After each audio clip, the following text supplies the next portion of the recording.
All right, so not that long ago, I picked up an EVGA GTX 1080, an 8GB variant. It only came in 8GB to begin with. But yeah, the seller had it listed on the Facebook Marketplace originally for $60. And I said, well, that's a little high. I mean, that graphics card is only maybe worth about $75, $80, even if it wasn't malfunctioning. So I counter offered with 40, and the seller said I could do 50. And I said, well, okay, it could be about a $50 gamble or $50 risk, or again, if I can't, salvage anything else from the graphics card, it could be more or it could be less. But either way, I wrestled back and forth a little bit, and yeah, I decided to go ahead and pull the trigger.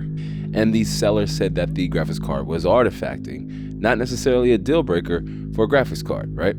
So I kind of wrestled back and forth with it before I decided to hit the seller up, and they were local, so I knew the transaction wouldn't take long to get set up and meet the seller and everything. So I kind of wrestled with it back and forth. I said, you know what, this graphics card still has potential, and it's worth about $80 to, like, I wouldn't pay no more than $80 for it, even functioning GTX 1080. But the graphics card still had some value, especially if I was able to repair it or see what the cause was. So after going back and forth, I went ahead, I picked the graphics card up.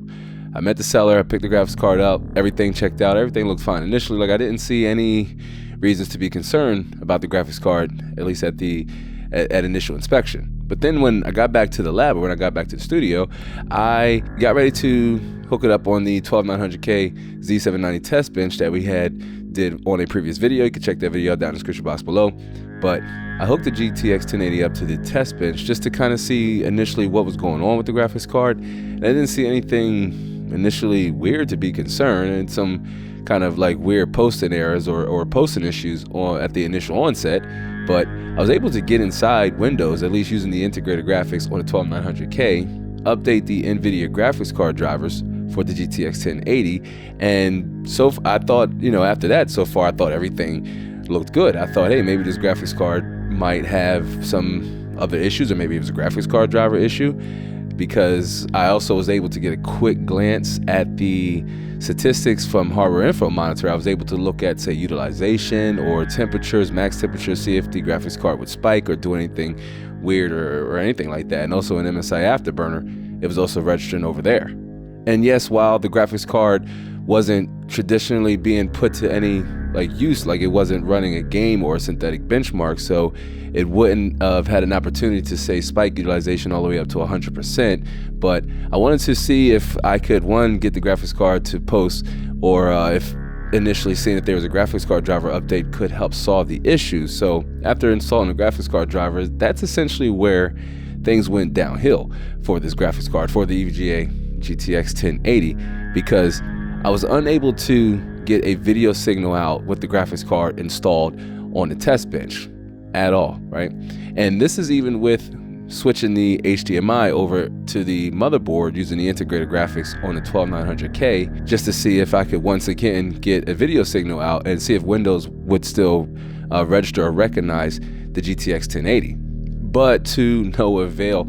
I was actually only able to get a video signal out once I removed the GTX 1080 off the test bench, right? Which was a weird issue or a weird glitch to run into after being able to install the graphics card drivers. And I did this back and forth just to be sure. I actually whipped out an X570 motherboard just to try it on a different, chipset or a different socket right over in the AM4 socket, just to try it on a different socket to see if I would get the same results. And I did, even with the 3200G that was installed on that motherboard, which is an integrated CPU, or a CPU that has integrated graphics, Vega 8 graphics on board.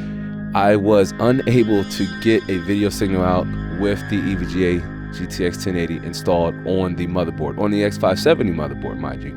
I had to remove or uninstall this graphics card from the motherboard just to get a video signal out using the 3200G. That's the only way it worked. I also set the PCIe generation from auto to Gen 2 or Gen 3 just to be sure, just to make sure there wasn't any PCIe incompatibility issues going on there, and it still wouldn't post. Still no video signal out unless I removed the GTX 1080.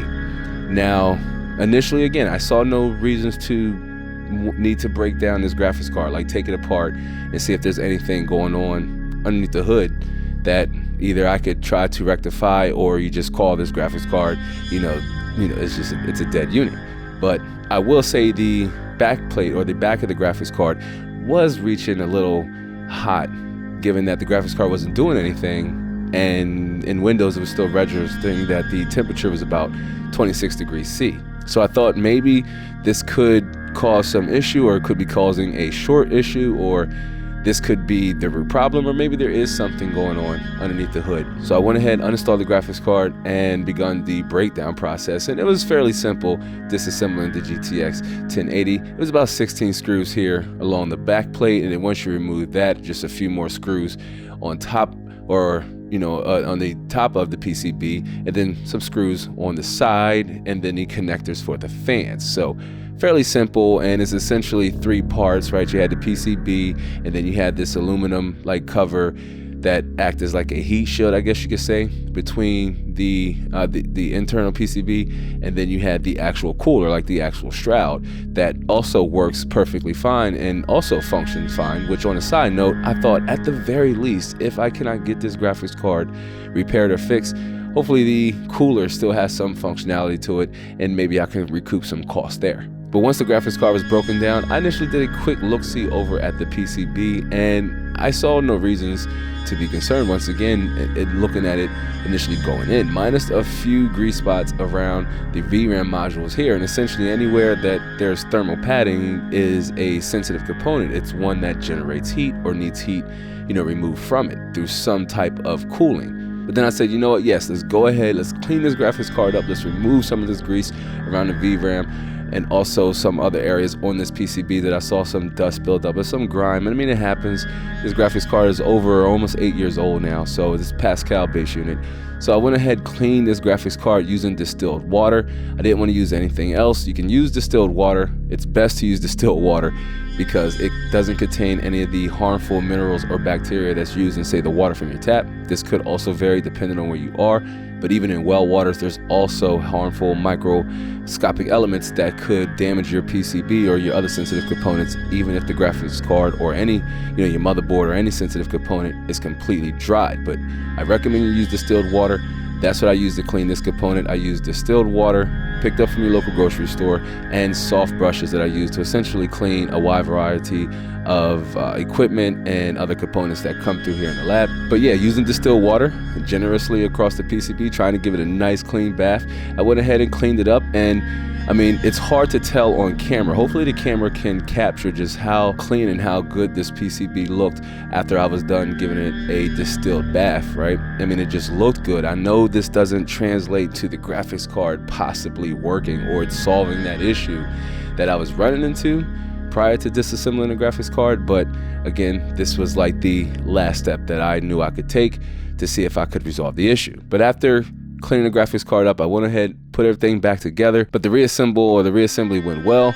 I just went ahead and knocked that out, screwed everything back together, and had the graphics card ready to be put back on the test bench. And I had my fingers crossed here, fam. I'll tell y'all, I had my fingers crossed. I was hoping that this would solve the issue and we can bring new life, or breathe new life, literally, into this EVGA GTX 1080. But I ran through all the motions and ran through all the steps, and I got the same results. The RGB was working on the graphics card, which wasn't before, but I got the same results over and over again. I tried it on the 12900K, tried it back on the X570 motherboard, got the same results no matter what I did. Once I uninstalled the graphics card, even after the disassemble, I was able to get a video signal out just using the 3200G and the GTX 1080 not installed on the motherboard, which led me to the conclusion that this graphics card has officially reached its end of life cycle. EVGA doesn't even make graphics cards anymore, and this graphics card is well past its warranty, and there isn't much I can do unless you lovely ladies and gentlemen have any suggestions or recommendations down in the comment section below. I'm willing or open to try some things that at least didn't work for me. I know in the past I've seen some videos where other tech enthusiasts or tech tubers went through some other crazy steps to try to repair a graphics card that I don't know was doing what the GTX 1080 was doing, as far as not even giving me a video signal once I plugged the HDMI into the back of the motherboard, trying to run graphics from the integrated, or trying to get a video signal out from the integrated graphics on the CPU. I'm not sure if others ran into that problem and it helped, but putting the graphics card or the PCB in the oven and doing other things, taking heat to it, I'm not sure if it would even really truly help. This issue is kind of unique and rare, again, given that I was unable to post any video signal with the graphics card installed. There could be some electrical complications going on there that's just beyond my repair or my scope of understanding, which is fine too. I don't know everything. I'm still learning, one video at a time, but it could be beyond my scope or repair. So again, I tried. I wanted to breathe new life into this EVGA GTX 1080, but it didn't pan out that way. So I'm all right with the results. Again, I can try to maybe salvage what I can from the unit and recoup the costs selling it as parts, but if not, then it just is what it is. But that's all I got for this one, y'all. If you haven't yet, hit the like button for me on this quick video here on your way in or on your way out. And if you're new to the community, hit the subscribe button for me with the notification bell turned on. I hit a wall, and with your help, we can break through it. But that's all I got for this one, y'all. It's been your boy Lab. I do hope to catch you on the next one. So until then, be easy.